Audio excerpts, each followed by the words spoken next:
Hello class, कैसे हैं आप लोग। बच्चों, प्रोनाउन हम लोग पढ़ रहे थे अपने पिछले वीडियोज में। और ये प्रोनाउन का सबसे लास्ट वीडियो होगा जिसमें हम लोग दो प्रोनाउंस, रिलेटिव प्रोनाउन और इंटरोगेटिव प्रोनाउन के बारे में जानेंगे। तो आइए शुरू करते हैं। देखिए बच्चों, रिलेटिव प्रोनाउन जो है, ये नाम से ही लग रहा है कि रिलेट करता होगा। ठीक है, क्या रिलेट करता होगा? तो रिलेटिव प्रोनाउन वाक्य में अपने से पहले प्रयुक्त किसी नाउन प्रोनाउन के बदले में आकर उस नाउन प्रोनाउन की पुनरुक्ति को रोकता है और उस नाउन प्रोनाउन का संबंध अपने से आगे आने वाले शब्द समूह से जोड़ता है। पढ़ने के लिए तो मैंने पढ़ लिया और आपने सुन भी लिया, लेकिन समझ में कुछ आया नहीं। तो आइए मैं अब समझाता हूँ कि एक्चुअली ये है क्या, रिलेट कैसे करेगा। ठीक है, तो आप बच्चों यहाँ पे देखिए, सेंटेंस है, this is the book was given to me. यहाँ दो सेंटेंसेज हैं, एक ये सेंटेंस है और एक ये सेंटेंस है। ये दो सेंटेंस आपको दिख रहे होंगे। ठीक है, ये ना दो सेंटेंस है। इसकी हिंदी क्या हुई? यह वह किताब है, किताब जो मुझे दी गई थी। यही हिंदी इसकी हुई। अब आप क्या देख रहे हैं कि द बुक यहाँ पे भी है और इसका रिपीटेशन है द बुक का। और हम लोग प्रोनाउन में क्या पढ़ते आ रहे हैं कि प्रोनाउन नाउन के रिपीटेशन को रोकता है। अब हम लोग क्या ऐसा करें कि ये जो द बुक यहाँ पे फिर से आ गया, ये रिपीटेशन ख़त्म हो जाए, ये रह ही रहे रिपीटेशन। तो ऐसे ही सेंटेंस में रिलेटिव प्रोनाउंस अपनी भूमिका निभाते हैं। हाउ, कैसे? तो देखिए, यहाँ देखिए, दिस इज़ द बुक। ठीक है, ये फर्स्ट सेंटेंस सेम रहा। जब हम अगले सेंटेंस में आए तो ये द बुक के लिए यहाँ क्या लिख दिया गया? दैट। ठीक है, तो द बुक के लिए दैट का यूज हो गया। तो द बुक के रिपीटेशन को किसने रोक दिया? दैट ने। तो this is the book that was given to me. आसान है बिल्कुल। ठीक है, अब आप कहेंगे कि दैट तो डेमोन्स्ट्रेटिव प्रोनाउन भी है। कहेंगे ना, क्योंकि डेमोन्स्ट्रेटिव प्रोनाउन आप पढ़ चुके हैं और आपका ये प्रश्न होगा कि दैट जो है ये डेमोन्स्ट्रेटिव प्रोनाउन है। बिल्कुल है, लेकिन कब है? तो दैट जब डेमोन्स्ट्रेट करने का में, जैसे मान लीजिए कि हम कहें कि दैट इज़ द कार। ठीक है, दैट इज़ द कार। यहाँ पे इसने क्या किया? डेमोन्स्ट्रेट कर दिया, संकेत कर रहा है। तो जब संकेत करने के काम में आए तो ये डेमोन्स्ट्रेटिव प्रोनाउन होगा दैट। दैट क्या होगा? डेमोन्स्ट्रेटिव प्रोनाउन होगा। लेकिन यहाँ क्या कर रहा है? दो सेंटेंसेज को रिलेट कर रहा है। कैसे? ये सेंटेंस और ये सेंटेंस, जहाँ पे द बुक को हटा के इसने क्या कर दिया? रिप्लेस करके इसने दैट, द बुक रिप्लेस हो गया और यहाँ पे आया दैट। तो दैट यहाँ पे रिलेटिव प्रोनाउन हो जाएगा। ये रिलेट कर दिया इसने दोनों सेंटेंसेज को, और इस तरीके से इस द बुक से ही इस सेंटेंस का भी काम चल गया। तो हमें बार बार द बुक लिखने की ज़रूरत नहीं है। अब इसकी हिंदी क्या होगी? This is the book that was given to me. यह वह किताब है जो, इसकी हिंदी क्या हो जाएगी? जो मुझे दी गई थी। हो गया। अब जो कह दिया तो द बुक, इससे सुनने वाला समझ जाएगा कि हाँ, ये बुक के लिए जो या दैट कहा जा रहा है। ठीक है, तो इस तरीके से मुझे लगता है कि आप समझ गए होंगे कि ये रिलेट कैसे कर रहा है। बच्चों, ये कि कौन कौन से रिलेटिव प्रोनाउंस होंगे पहले मैं वो बता देता हूँ, तब मैं आगे देखता हूँ। ठीक है, ये देखिए, हु, हुम, हुज, विच, वॉट, दैट, ये रिलेटिव प्रोनाउंस हैं। कैसे हैं अब ये मैं अभी आपको आगे समझाता हूँ। यहाँ ध्यान दीजिए, ऊपर भी थोड़ा सा अभी कुछ और पढ़ाऊँगा, लेकिन पहले ये समझ लीजिए। The boy who is playing is my friend. Sentence देख रहे हैं आप, यहाँ पे हु आया है बीच में। ठीक है, अब समझिए कि इसकी हिंदी क्या होगी। The boy who is playing is my friend, लड़का जो खेल रहा है मेरा दोस्त है, ठीक है। द चेयर्स विच, कुर्सियाँ जो टूट गई उनका कोई यूज नहीं था, या कोई यूज नहीं है, ठीक है, आ रहा है यहाँ पे। तो इस तरीके से ये हु, विच, इसी तरीके से हुम, हुज, ये सब क्या कर रहे हैं, रिलेट कर रहे हैं। आप बाकी के सेंटेंसेस भी देख सकते हैं। दिस इज द बॉय हुम ऑल प्रेज, यह वही लड़का है जिसकी सभी प्रशंसा करते हैं, जिसकी, ठीक है। अब द बॉय के लिए हमें स्पेशली फिर यहाँ द बॉय नहीं लिखने की ज़रूरत है, हमने हुम लिख दिया, काम चल गया। अब यहाँ लिखते हैं this is the boy all praise. अब ये लंबा एक सेंटेंस हो जाता, तो इसलिए हमने हुम लिख के काम चला लिया। The house whose walls are white is mine, the house कहा और हाउस के लिए हुज का यूज कर दिया, ठीक है।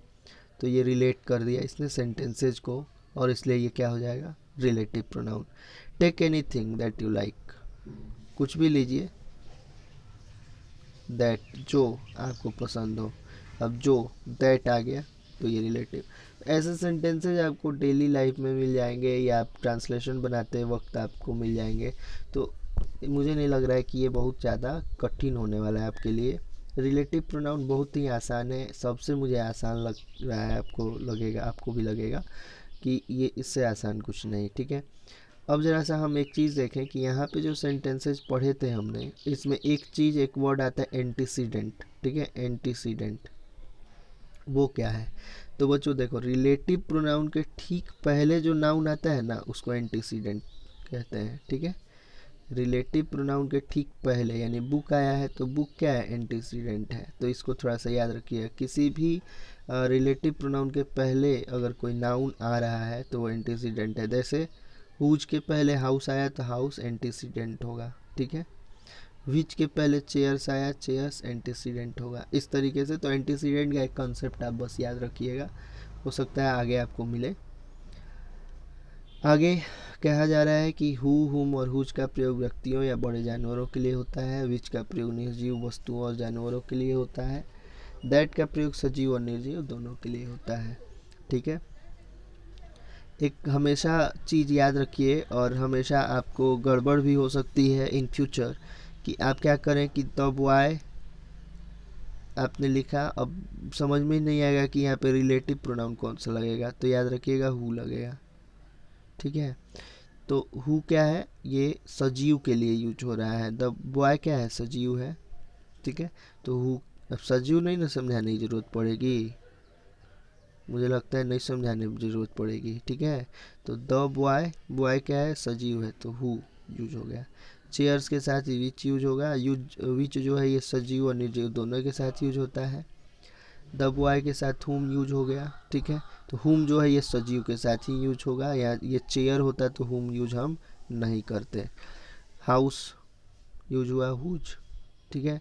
ये देखिए, ठीक है। तो ये सजीव निर्जीव हुज दोनों के साथ यूज होगा। इस तरीके से ये बाकी के आप चीज़ों को समझ लीजिएगा। अब एक चीज़ को आप समझिए कि हमने पढ़ तो लिया कि हु, विच, हुम, हुज ये सब जो है कि रिलेटिव प्रोनाउन है, लेकिन अब जरा सा इस सेंटेंस को देखिए, who are you.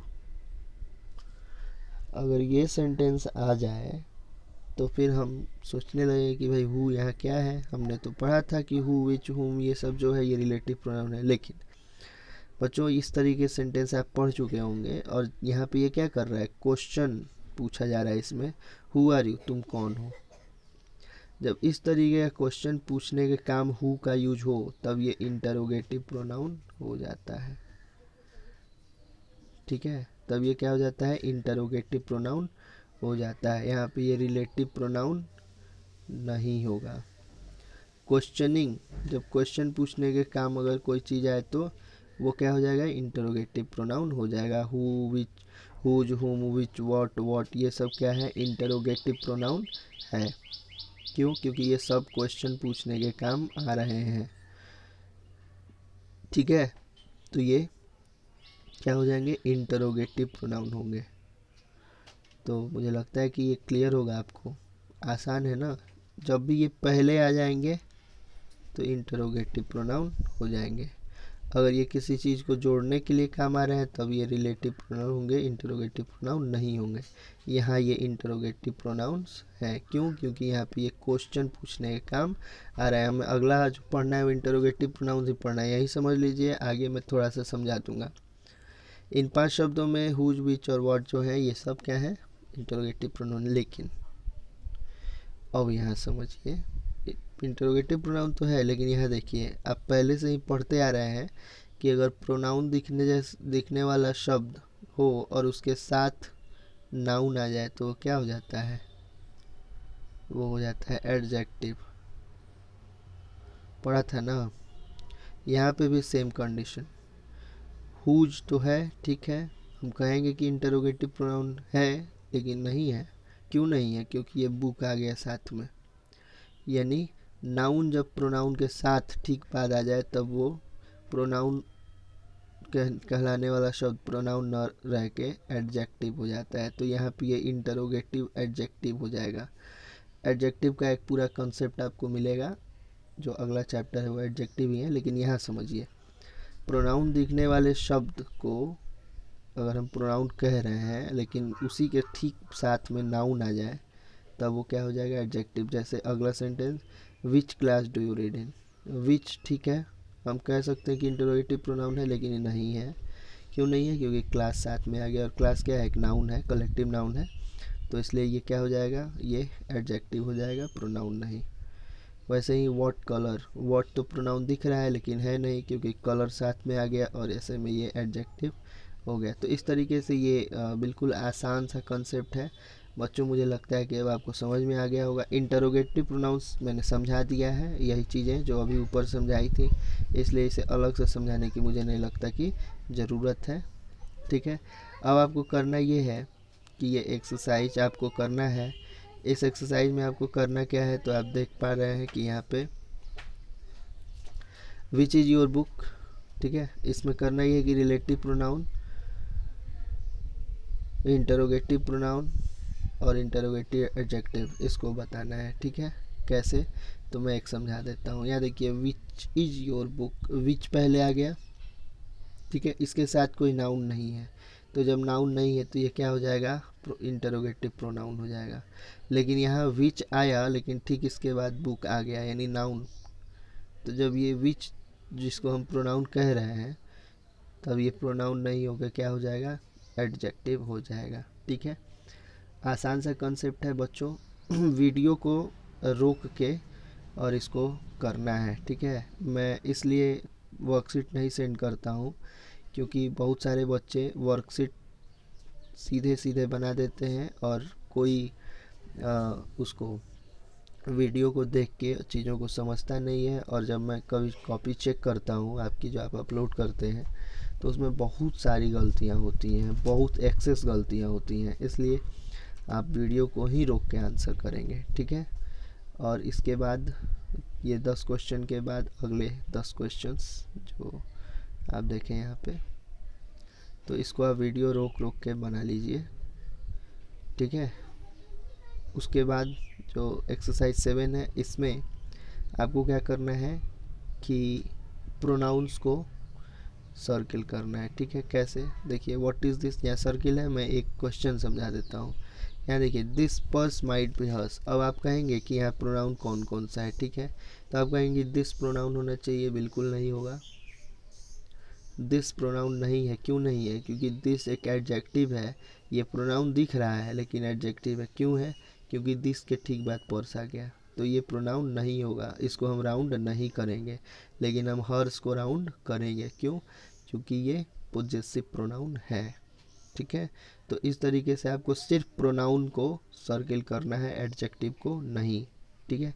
He himself did this, ठीक है, ही हिमसेल्फ डिड दिस। अब देखिए, यहाँ हिमसेल्फ क्या है? इम्फेटिक प्रोनाउन है, इसलिए इसको हम राउंड करेंगे, ठीक है। अब दिस को भी आप कहेंगे कि प्रोनाउन है, तो बिल्कुल है, दिस भी प्रोनाउन है।